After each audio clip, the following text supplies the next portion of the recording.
And you do have, of course, in Revelation 12, you have language used for the devil like serpent and like dragon. Elsewhere, you have language for the devil of like lion, seeking someone to devour. But Paul also tells us that he doesn't just roll like that. He also disguises himself as an angel of light.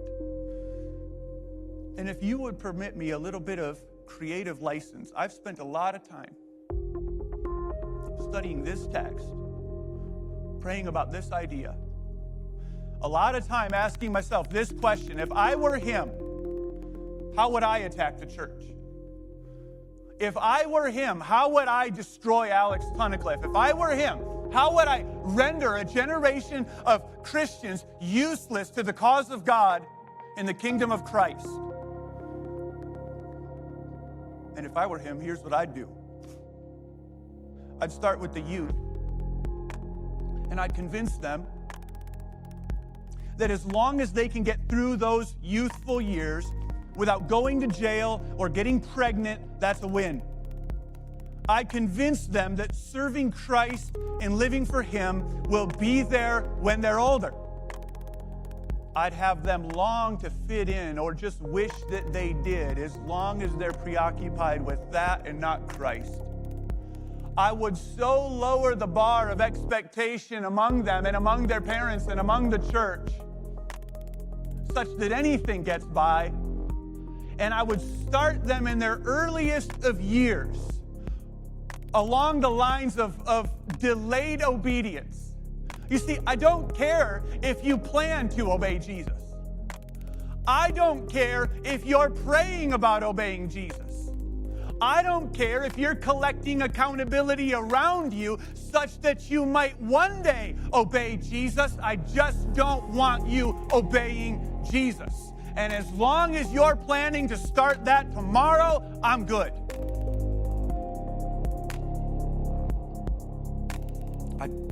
I'd try to convince parents that everything and anything is more important than God. I'd keep them very busy as long as it's not busy serving Christ.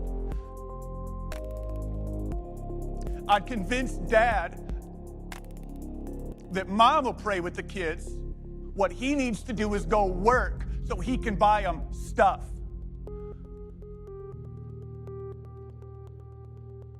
Ideally, he'd be passive and only get drugged to church by his wife occasionally. After that, the government schools and the kid's cell phone will take care of the rest.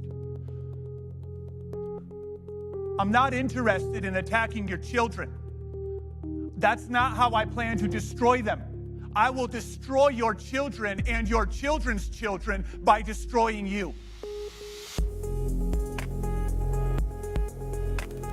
I'd convince grandparents that these years are for leisure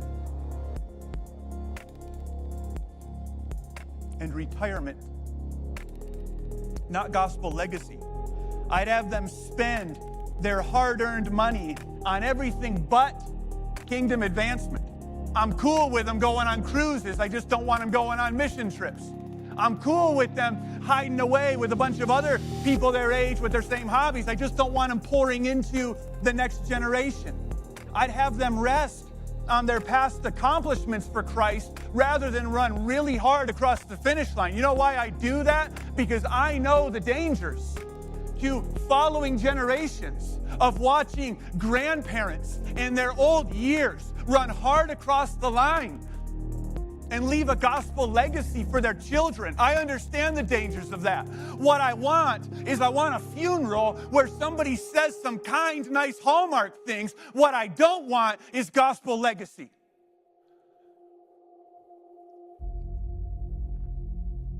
While I'm at it, I'd convince a generation of church attenders that their preferences matter most. I'd long for them to harbor bitterness and resentment and unforgiveness toward one another. I wouldn't mind as much that they hear the gospel as long as they never leave the gathering and tell anyone of Christ. I'm good with it. You might ask, well, what would you do with pastors? I'm glad you asked. One of two approaches. A, I'd have them preach my progressive doctrines around sex, gender, and abortion by which the itching ears of unregenerate people are scratched all the way to hell. Or I'd have him constantly telling people what to do rather than what Christ has done. That way, when they stand before him on the last day, they say, Lord, Lord, didn't you see all that I've done? And that pastor preaching that moralism will put them in that position so that they hear, depart from me, I never knew you. Now, in the unlikely event that he endeavors to be a faithful pastor, I would just hope he'd spend more time on sermons than cultivating his own soul. I'd have him tell his people to pray just as long as he doesn't. I'd have him tell his people to read their Bibles just as long as he won't, unless it's sermon prep to give another talk. I'd have him tell his people to fast while he eats, to wake up early while he sleeps in. To tell his people to witness, I don't care, just as long as he doesn't.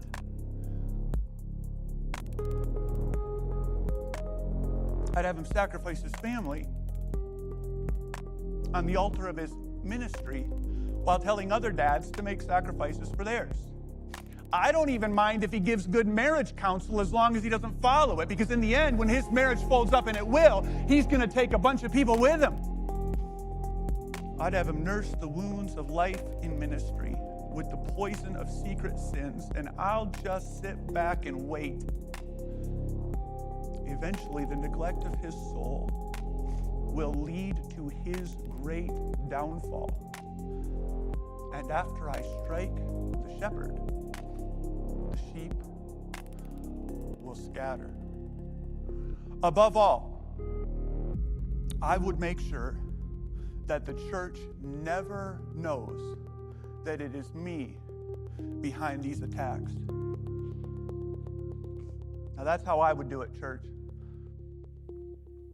And the devil is way smarter than me.